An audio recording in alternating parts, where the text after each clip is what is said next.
Hello everybody, today we're going to take a look at 11 shocking maps of major US cities and see which way they shifted in the last election. So this is hyped up and it's on New York Times, and let's try to quickly go through it. There are the 11 cities right there, and let's scroll down just a little bit. They've got an intro here and it says, to offset the gains that Donald Trump made in rural and suburban America in 24, Harris needed to do better than Biden's strong 2020 electoral performance in cities. But she ended up doing worse in urban America, getting 15% fewer votes than Biden did in some cities.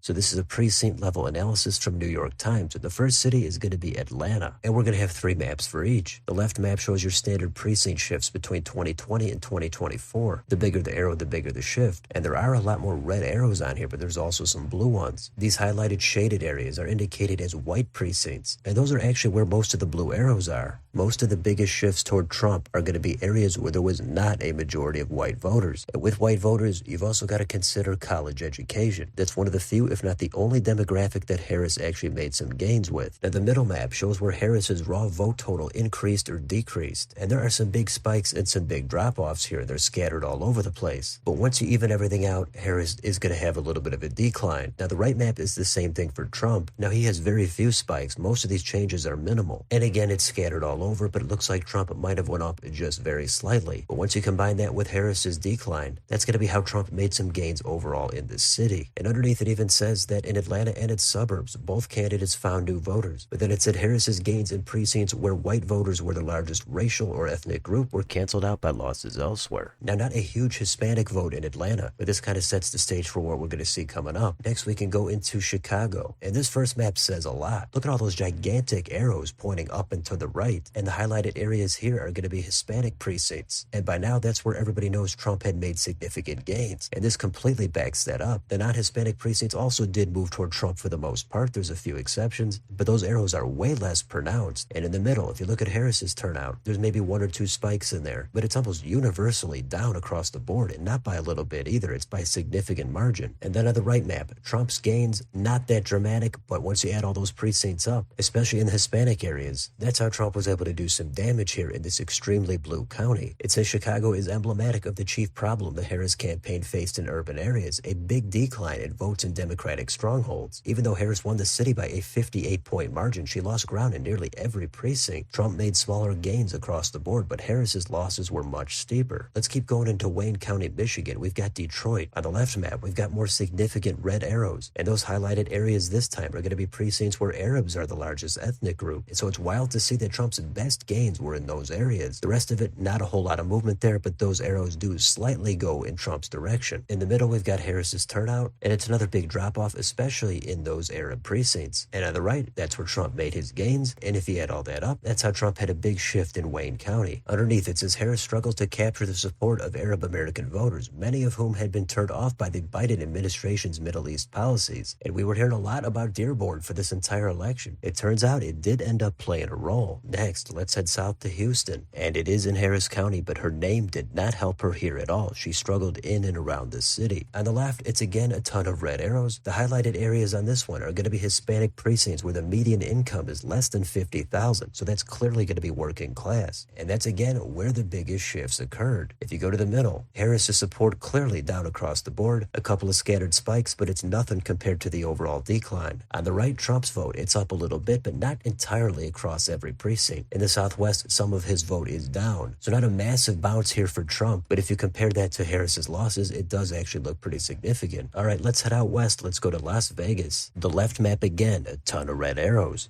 The highlights here are again going to be Hispanic precincts, and nearly everywhere shot to the right. There's a couple of blue arrows in there. I'm not sure what that's about, but at the middle map, Harris's turnout, it's way down with a few exceptions for some of the northern suburbs. But on the right map, Trump's increases are actually noticeable in this. And so it wasn't just Harris losing vote here. Trump clearly made gains, and that's how he was able to seriously narrow the gap in Clark County. Let's jump into the southeast into Florida. We've got Miami, and once again, look at all these red arrows. Up and down the coast, it's all red, and these highlighted areas are Latino precincts where Cubans are not the largest subgroup. It's interesting that they filter that down. But what can you say here? This looks like a complete red tsunami, and there's a lot of population here in this part of the state. In the middle, Harris's vote, it's massively down, and on the right, Trump's vote is up. It's not massive, but that's more than enough for him to have flipped and won this county. Next, let's go back into the Midwest. We've got Wisconsin and Milwaukee County. Here they highlight the Hispanic precincts where Mexicans are the largest subgroup, and that's again where Trump made the biggest gains by far. Outside of that, the shifts are much less dramatic, and once you get more west and a little bit north into the suburbs, that's where you actually start to see some blue arrows and Harris making some gains there. So the suburbs again could be a future concern there for the Republicans if those shifts kept up. Now the middle map is kind of a mix. Harris's vote total is down in most places, but there are a few exceptions. There's some clear spikes scattered around the map. On the right, Trump's vote is also mixed. In places Harris made gains, it's down, but in the precincts that shifted toward Trump, his vote did increase. Underneath it says Trump saw gains in the city's south side where there are Latino precincts with large Mexican populations, and his increased support coincided with Harris's losses there. Harris picked up votes in some white neighborhoods, but those gains were erased by the losses elsewhere. Next, we've got the biggest city in the U.S. We've got New York City. Massive ton of people here, and on this first map, we've got a massive ton of red arrows that shifted toward Trump, and those Hispanic precincts here are again highlighted, and those do have the biggest shifts. The middle map is a complete bloodbath for Harris. Her vote total is down pretty much everywhere. On the right, Trump's vote share is up, not that dramatically, but once you add up all those small gains, he put a big dent in his deficit compared to 2020. It says Harris won those Hispanic precincts by a 40-point margin, but that is way short of Biden's 66-point margin in 2020. How about Pennsylvania? Let's take a look at Philadelphia. On the left, with a few exceptions, overall this looks like a gigantic red wave. Big arrows darting up and toward the right. And on the middle map, Harris's vote total, again, it's down across most places, but it was up in some of the precincts. And on the right, Trump's total, it's up, not that dramatically yet again, but when you couple that with Harris's losses, that equals the shifts we see here on the left. They're clearly going hard toward Trump. Now the highlighted precincts here on this one are going to be white precincts, and most of those are the ones that again did move toward Harris. So consider the education factor. Underneath it says Harris outperformed Biden in some parts of the city, especially in white precincts near the downtown area, but that's going to all be canceled out and then some with her drop in non-white voters. We've got two more of these left. Let's go back to the Southwest. We've got Phoenix. So here we are again. The highlighted areas are going to be the Hispanic precincts, and you can see again they move very clearly toward Trump. In the middle, Harris's vote is down across the board, and the right, Trump's vote is up, not a ton, but that's more than enough for him to have flipped and won Maricopa County and won the state by a relatively comfortable margin. And let's finish it up all the way on the West Coast. We've got San Francisco. Now this city's demographics are a little bit different. This time these highlighted precincts have an Asian majority, and this is an extremely blue city. But look at all those red shifts on the left map. They're by far the biggest in the Asian precincts. The middle map shows a complete wipeout again for Harris. She's way down pretty much everywhere. The right shows Trump with some modest gains across the city. Underneath it says even this city, known for its liberalism and importance to Harris's career, it swung toward Trump. Harris's losses were especially noticeable in the city's Asian neighborhoods, which are predominantly Chinese but include thousands of voters from other groups. Though Harris still won the city by a 68-point margin, Trump gained more than 6,000 voters on top of her vote losses. And that pretty much tells you everything you need to know. The city also cast out their incumbent mayor, London Breed, and they decided to go in a little bit different direction. So Trump has pretty much flipped the script and scrambled the map. He kind of did what his detractors said he could never do, and that's make gains with these groups that he would seemingly not do that well with. But there's a clear pattern with the same demographics in different cities all throughout the country. Even if that trend slows down or it goes back toward the Dems in the next couple of elections, it's still a very remarkable performance for a Republican presidential candidate. So the enthusiasm was just not there for Harris. Trump capitalized where he was able to, but now you've seen 11 of these shocking and completely stunning maps. So let me know in the comments, what do you think about any of the shifts in any of these cities? Which of these 11 do you think is the most surprising? What do you think about the different demographics, and do you think it could continue in the future, or is it going to go back in the other direction once Trump is out of the picture? Let me know down below on your way out. Don't forget to like, share, and subscribe. Enjoy it if you'd like to support the channel. Thanks for watching. I'll see you next time.